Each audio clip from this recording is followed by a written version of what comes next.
Well, hello, beautiful artisans. Welcome to Echo Art with Carmella-T. Thank you so much for being with me today. You know, we're almost at 1,800 subscribers. So if you are coming along, you're getting ideas, you're being inspired, you're using some of this stuff for your own channels, for your own life, your project gifts, come on board, subscribe, let me know you're there. I love to hear from you. And thank you for being here. So, and for those of you who have been coming back and forth, thank you so much. So I have a couple of surprises for all of you today. And first I want to share with you, I am drinking a New England, that's the brand, New England coffee, and it is hazelnut. It's a hazelnut flavor, so it's super good. It's like one of my favorite. I wanted to share it with you.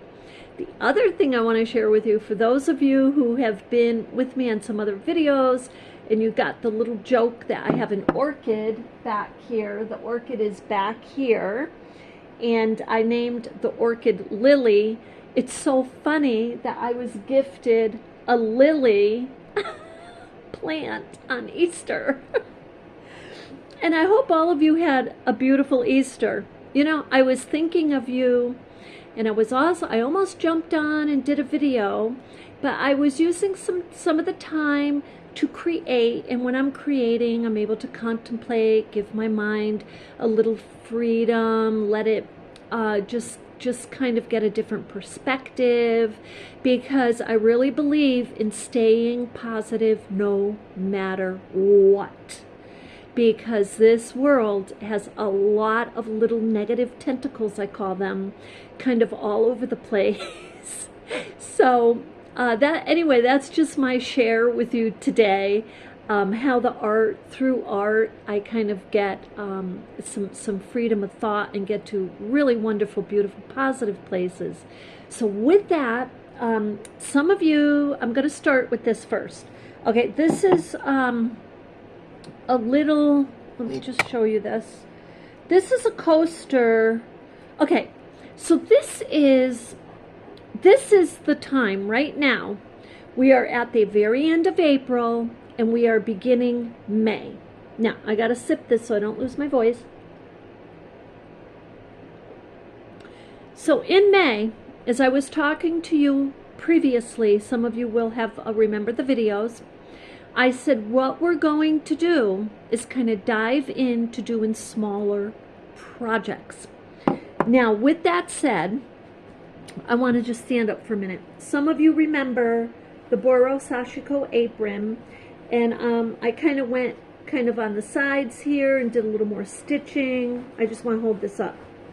I am working on a hem. I gave it a hem. You see the strings the threads all hanging because these are not yet woven in. But that will happen. They will be woven in. Why do I weave them in the very last part of the project?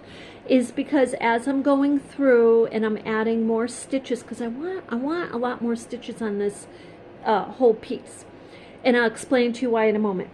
But this piece, so as I'm stitching and adding these stitches, what happens is the threads on the back inevitably are grabbed. You know, they just weave in right into the stitches. So that's why I leave the tails long, and I'm just letting it, you know, waiting till the very end of the project in that way, and then I'll come back through and weave the ones that are still hanging. I'll weave them through the other stitches. So this is the hem, and that's what the hem looks like. So I decided I was going to put a hem on the sides, and I decided not to. I want a very raw look here, very raw. Now, also I wanted to talk to some of you about the difference of the ethnicity of a piece and the fact that it is recycled and earth-friendly, earthly or organic. So there's differences there. And with of course, with the ethnicity, you're adapting some design or method of a different culture, and you're adapting it to how you're creating your piece. When you are taking a piece and you're just kind of working with scrap fabrics and you're creating, and you have just a very traditional type of sewing, or creativity going on with a very traditional sewing that and consciously you haven't borrowed it from another culture. That's the difference, okay? So with that, I just kind of wanted to go over that a little bit, because for this reason. This piece, I'm going to stand up again. This piece, as you see, I had put the little heart on here and just kind of sewed that on, so I got a pocket. I'm going to tell you, I love, love, love this Japanese utility apron. So this is Japanese patchwork. I laid out these patches according to a Boro building method. And I've done the stitching according to the visible stitching concept. So this is a cultural piece. It's not an authentic cultural piece, it's an inspired cultural piece. So why am I saying all this? Because when we start all of our small projects, which we will begin today, by the way, after I do another share with you, but when we do that, the reason we're doing it is because I am making accessories to go with the Japanese utility aprons that I've made, and a few more that I am working on off the camera, and just a little bit at a time. However, those designs, those pieces have been accepted into a show. Now, I am waiting to hear a little bit more about that show, and it's local, it's here in Vermont, and I'm very happy about it. So, very happy about it. But what I want to do is have accessories that are also handmade for the person to wear when they have the apron on to wear. So, such as maybe a bucket hat and a bracelet, and maybe they're carrying something. And now we're going to get into the other handmade thing I made for you. So, scrap fabrics. There's so many things we can do, right? You remember this basket from last year. Some of you loved it. You fell in love with this. And I did too. I love it. Look, it's full of needle felted deco dryer. You come deco dryer balls. And people were asking me to make these. I'm really thinking, when I made these, all I'm thinking is deco balls, decorations.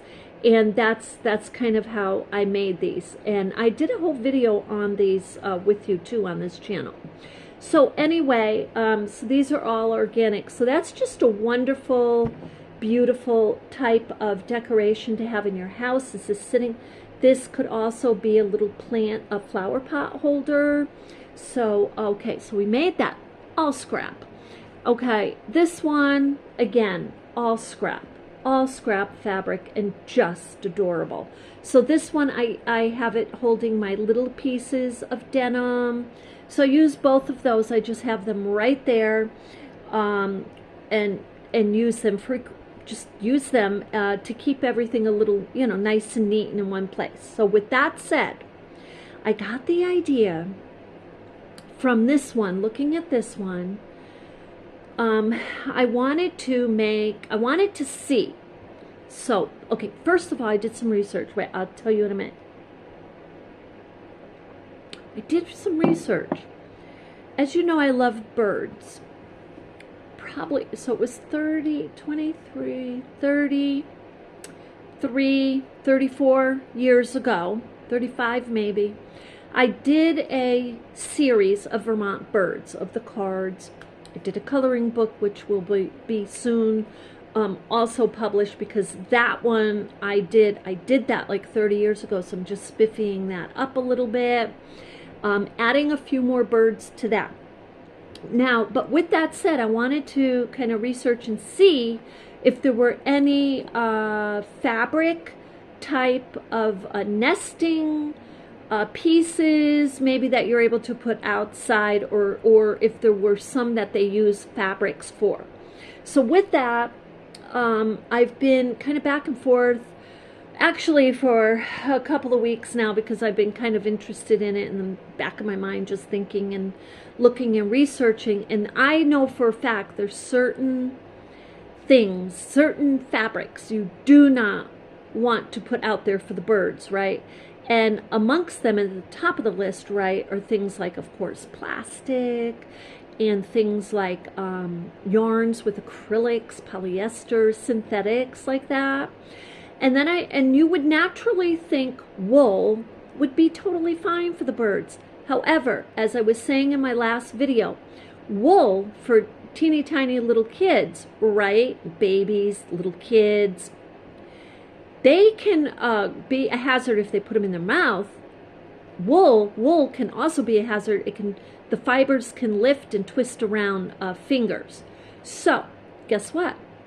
My research brought me to the same thing can happen to baby birds. It makes sense. So so that would be wool. So then, being a wet felted artist, I have done wet felting, and I know that the fibers lock in and they're patted down. I know that. And depending how much you're going to felt it, it can become just like a piece of, you know, if you're going to press it and felt it, it will become like a piece of cloth like that. If it's pecked at, the wool fibers can still come out. So my research led me to cotton. Cotton is the safest, and that's the safest type of fabric, if you're going to do a fabric, to use that out in the wild. So why am I saying all this? Because I made this, I'm going to share it with you here. I crocheted, this is why. I crocheted this little vessel, okay? Now, check this out. This is jute. Now, some sites say that jute is totally fine, jute twine for birds, and some say no. Some say no. So, I was making it with the thought, oh, this is fabric, this is fine. Well, so by the time I was putting it down and kind of researching a little and this and that, and I decided, no, this is not going to go like out for a bird. But this is what I was thinking. You turn it this way, because my research brought me to some sites where they make a vessel, they turn it this way. Okay, you see how it's turned? And then they put a little string at the top, and then so then the bird, and you can bring it even like that, and the bird goes in. Now I just love this, but as much as I love it, this fabric right here, this is all synthetic. It's probably nylon, so I'm not going to put that out. Or in the jute, I'm not going to take a chance of little baby birds pulling on a piece of fiber, choking on it, or wrapping around their little toes, or they're getting caught in the nest somehow. So with that said, cotton is the best, and there's very soft yarn cottons that are recycled in the stores. So that will be a research that I will do, because we're going to come back around and make some little bird nests. Now you're probably saying, yeah, but Carmella, you can't put that outside, because that's going to, it's fabric. When it rains, it's going to, you know, get wet and this and that. So there's a couple of ways you can do this. You can definitely use a wooden vessel and make a little cotton like this hanging in it. You know, what I mean is have a little wooden top, and then have this hanging, you know, from it. You can do that. So I mean, they sell them for bird feeders, but you can certainly hang a little bird nest under that, so it would have protection, even though it's fabric. And so that's one idea. And the other idea is for the felted piece, maybe you do put it on the outside and you just don't have it on the inside. If it's felted, they keep saying it's pretty safe, but it's probably safer to not have it on the inside. So the other thought I had after I made this basket, after I made this thinking this was going to be an adorable little birdhouse, and then I decided no, is I'm like, this would make an awesome little flower pot holder, right? And the twine and the fabric would keep it a little warm if you keep them out on your porch. How adorable is that? Seriously. So this is, I just wanted to show you, this is the fabric, one of the fabrics that I cut. See, I just cut it, super simple, tied it. That's where you're getting the most adorable little pieces of fibers just kind of hanging like little ribbons. Seriously, I just adore this. I mean, the aesthetics of something like this just really fill my heart. So with that, let's see, I have my, I have some crochet needles. Now, I'm just going to show you a few crochet hooks. You don't want to use a tiny one like this where you can't even hook your fabric. Okay, you can't even hook this, okay? So it's just going to be too, I'll put this down. It's going to be too wide. You can't even catch it. So you don't want to use that. Now, J, K, or L you can use. J, K, or L will work fine. So the larger one is the one that I would use. And so all you do, well, you can do this any way you want. But this is not, so there's another basket I had made last year. And what I did with that basket is I first braided it. I braided it, and then I crocheted like through the braids, like staggered every other, to coil it around and make a basket. So there's a lot of different ways you can do it. Now with this, I just want to show you. So you can work through the top part here and just kind of go through each, look, just go through each hole there. Or you can grab, look, you can grab the top part. You're going to have to work at that a little if you do it that way. Just grab the top part of the crocheted stitch. So what I'm going to do is I'm just going to work through the spaces that are there already, nice and easy for us to get through.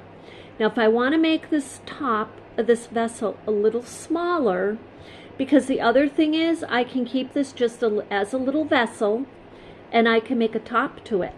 So I'd want to make it smaller. Now you can do a stitch and then you can skip a space and start your single crochet. Do a chain, one chain, skip, and do a single crochet. I'm just going to show you how it pulls it together. You can do this a few different ways. It doesn't matter if you're using the stitch right now. I'm using, the thing is you want to make sure that you're skipping. See, here's right here, I'm skipping that. I'm going into the next one, because that is what is pulling your little basket together. Even though you have a stitch in between, you're skipping, and it's going to pull it together. And we'll look at this in a second. Now, the one thing you have to navigate through is these little pieces right here, the little knots. So you'll come across them, you may have to pull them through a little space, you know, and then then you just stop for a moment and you're navigating, looking at it a little closer.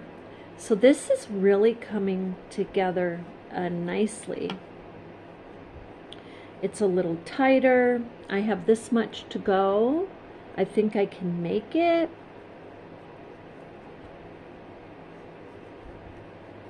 There we go.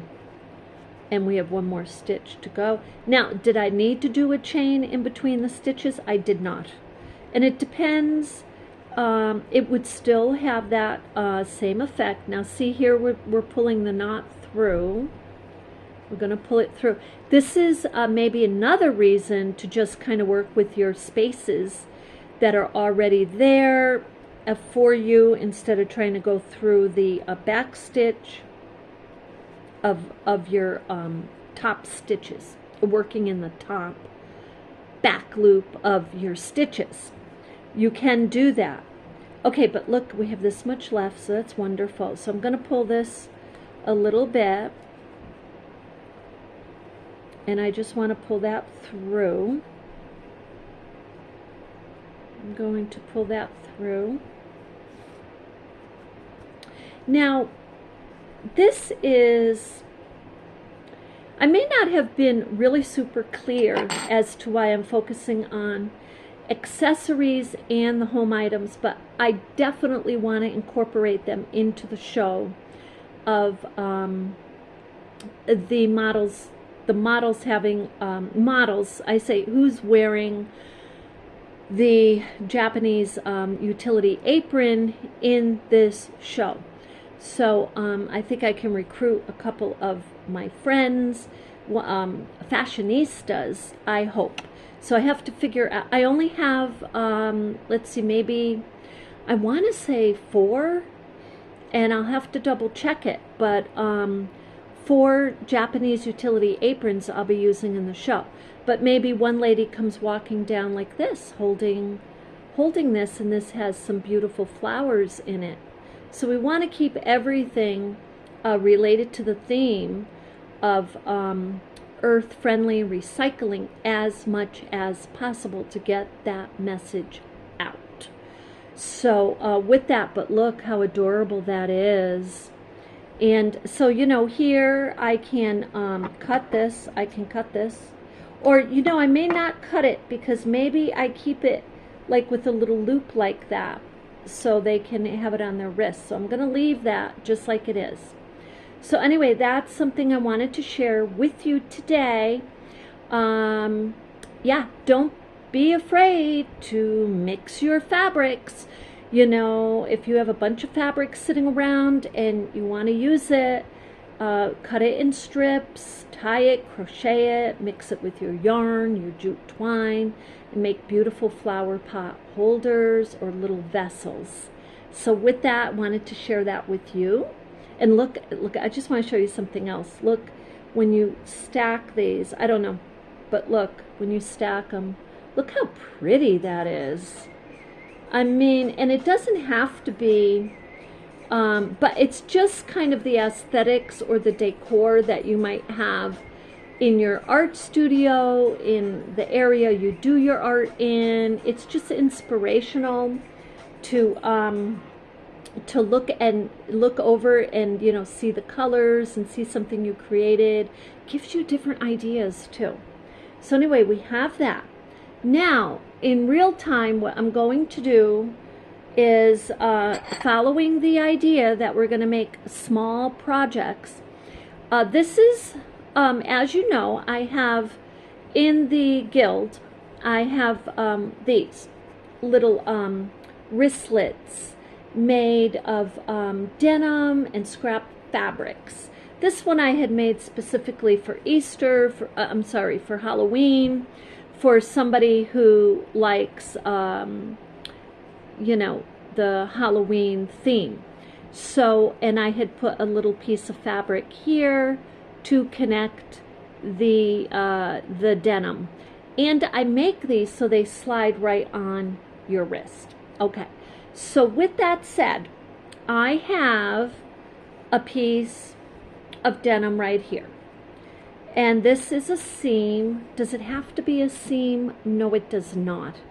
It absolutely doesn't. It can be any, it can actually just be a nice piece of cotton. It can be any fabric or really any scrap fabric that you have.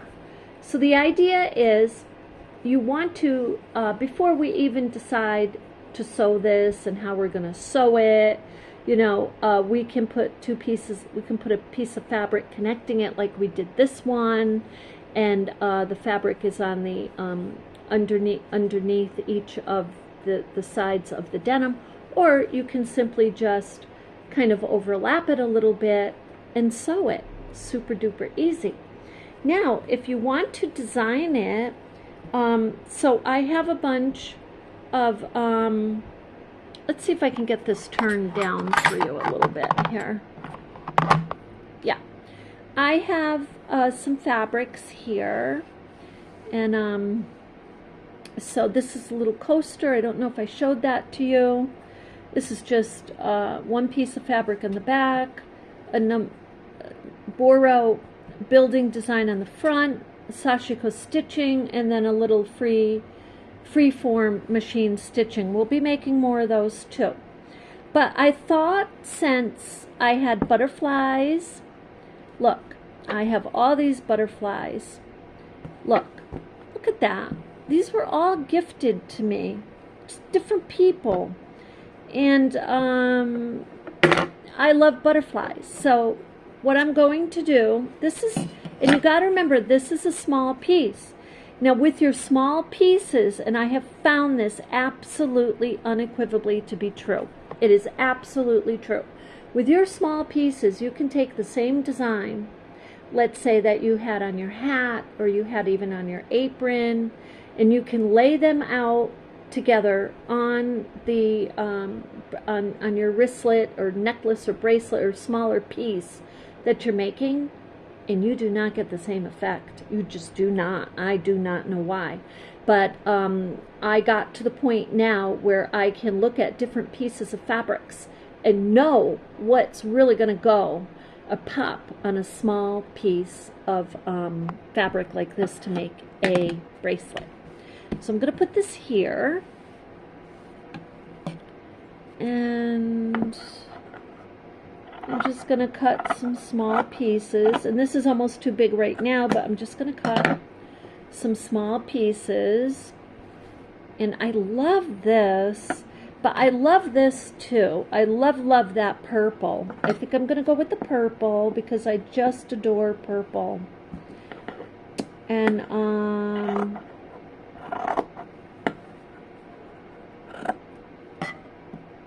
I can rip these too. I can rip them. So the effect when you have them ripped, okay, is so different. It's just so different. A whole different vibe going on there. Okay, so I do want a little piece of this, and I want to try to get the butterfly on this if I can. Okay, so we got that one. And look how small these pieces are. I mean, these are small. And you can put is with a small piece too, like this, like you're making your wristlet. With a small project like that, you can just even have one piece of fabric that you're designing with and call it good. You can have one, and then you can kind of play around with your what do you call it, your stitches. Now I happen to adore this. This is quite, you know, this is not rayon, okay? This is like a synthetic or something like that. But look how pretty it is. It's super pretty. Now with a piece like this, you see the edge here frayed? This will automatically, it totally will fray. You're going to get fraying anyway as an intricate piece, intricate part of this piece, and which is totally fine. If you're trying to shy away from it, you'll have to use like a fabric sealant or something like that to minimize your fraying. So anyway, this one I love too. The little flowers and daisies. So I'm going to cut that. And now let's just play around with this. Now, the other thing with this is, with this you can trim it if you want right up to the seam. Okay, you can do that. I'm gonna leave it because I just like the raw look. I love, love, love that. And I love this right here. I don't feel a need to have to cut that off. This is already cut. See, it's okay, but that's okay. If you wanted to, you could cut that right off. So anyway, let's just so what you can do is you can take a piece, one piece, and design it. Seriously, you can design this with one piece, and you can leave the denim as part of the aesthetic, or you can go ahead and cover it completely with fabrics. Just through and through, you can cover it. And let's see. I'm going to be honest, I don't like it covered. I don't like it covered. So I'm going to take that off. I'm going to take that off. And when I run into that kind of thing going on, sometimes I will just sew the one piece on there that I really, really like.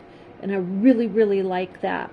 And I feel like someone might really just love and appreciate having the little butterflies on their wrist.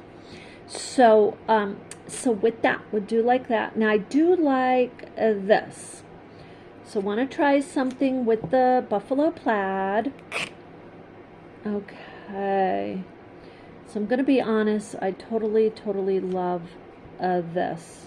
So let me just see. Yeah, I like it a little spaced over here. But look at that design. That's lovely. Maybe we do a little Boro stacking over here. Kind of give it that effect.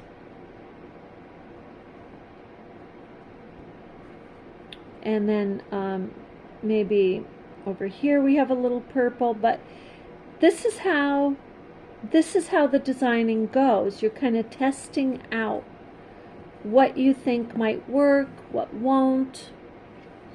And right now, sometimes this is what happens. The design, one design is just so lovely that it just takes it home. Now I feel like that is. Now I want to also show you something else. Look. This is from the thrift shop. I got these many, many, many years ago.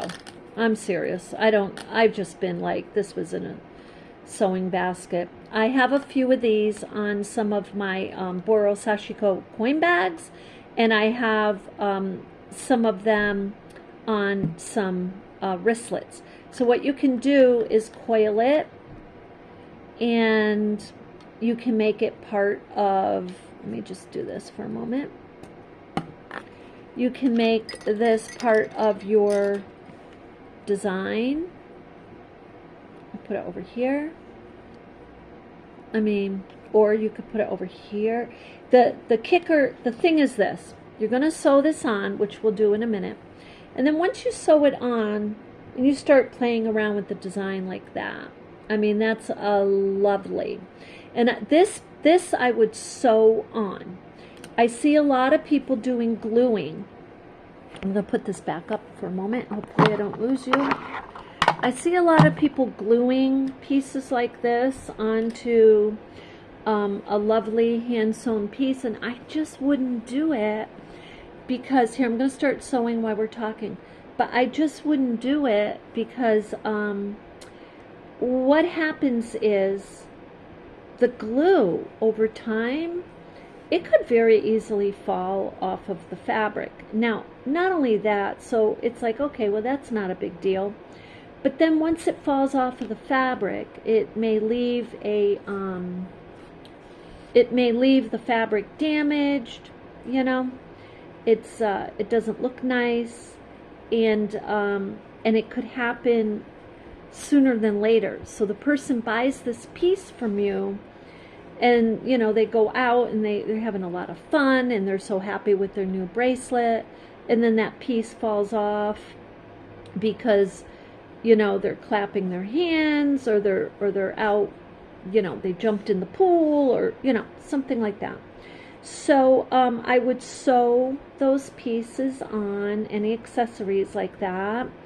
But we're going to incorporate more old pieces of broken, I don't want to say broken, but yeah, vintage pieces of jewelry that I have sitting around, where I had bought maybe bags of jewelry and there were pieces in there broken, and that's why they were at the thrift shop in bags, you know, for like $5, whatever. But because they were broken. You can take those pieces and you can use them in your Boro sashiko. So look, we've sewn that much. This is real time. This is real time. So look, I can keep going. This is what I'm going to do because I just want to show you. There is no absolutely like perfect way for you to do your work. So look, I want to have this bracelet. Let's say I'm just going to sew it, and you can sew it together right here if you feel like this is perfect, this looks good, this is what I want. Just go ahead and sew it and bring it together, because if that's your vision and that's what you want to do, I say go for it at the time you're creating, because you could very well forget that. And here I'm going to show you in a moment what I did. So look, this is all I did. Look, I just put in a few stitches. I come back around, I sew, reinforce it, you know. But when you're first designing and you want to capture that design, something like that, you just kind of go for it. In my opinion, that's kind of how I do it. A sewist, kind of like sewing teacher, may not, you know, say that. Just saying. But I kind of do it right as I'm creating. So, and you can sew beads into this. Now we're going to take a good look at this in a minute. And so you're like, well, Carmella, you sewed it together. What the heck are you doing? Now you can't add any fabrics. You absolutely can add. You can add the fabrics. Not only can you add the fabrics, but when you do, you're getting a better idea on what this bracelet is going to look like, a wristlet, with these fabrics interlocking, or, you know, overlapping. And you're like, can you add fabric on top of a piece already sewed? Absolutely.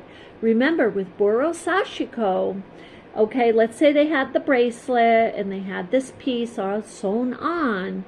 Boro, way back in the 1400s, they were adding these pieces. For example, let's say this piece ripped, so I want to come over here and add that.